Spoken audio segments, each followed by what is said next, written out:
All right, today what we're going to talk about is the difference between blocking and evading. Oftentimes people say, Sensei, somebody attacks me. What should I do? Well, obviously, if someone is attacking you, only have really two choices. You can either block the oncoming attack, or you can evade the oncoming attack. Now the question is, what's the advantage of one versus the other? Undoubtedly, whenever you have an opportunity to evade an attack, you're better off. And the reason being is because when you evade, there's never any kind of impact. I'll give you a perfect example. Jake, come up here. All right? We'll use one of my students, Jake. Now here's what we're going to do. Watch. For example, Jake, get into fighting stance. Now let's presume that Jake is going to deliver an upward block to my hand. Go. Obviously, I'm sorry, a lunge punch. Ready? Go. Obviously, I can do an upward block followed by counterattack. Absolutely nothing wrong with that. Now, if Jake happened to be 5 times my size and he attacked, there's going to be a lot more work to do that block because he's big and bulky.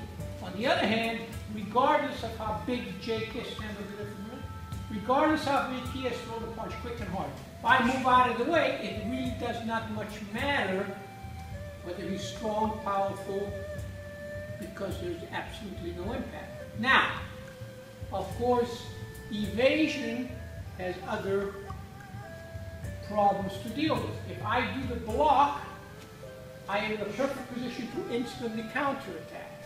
If you evade, you're out of the way. Now you have to go back into a counterattacking position.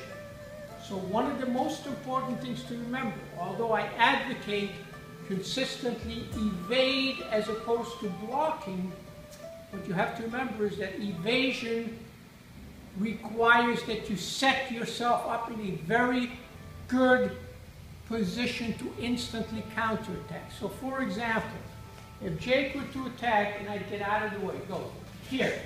Now I got to go all the way back in here to punch. On the other hand, if he attacks and I evade, and I stay close enough, then I can instantly counter the effect.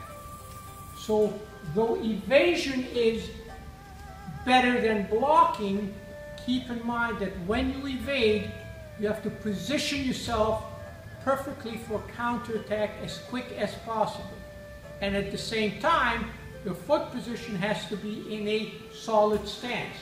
If all I'm doing is blocking, my stance is solid. But when you evade, there's motion involved. So if you evade and you end up too narrow, you're going to be off balance. If you're too wide, you're not going to be able to counterattack.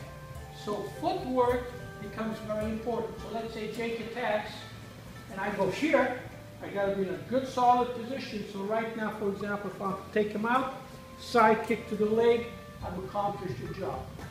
So remember, although evasion is always better than a block, it also is a little more difficult because of the fact that the counterattack has to be more calculated.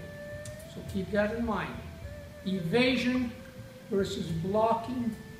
Evasion is better, but the counterattack is a little more difficult and requires a little more practice.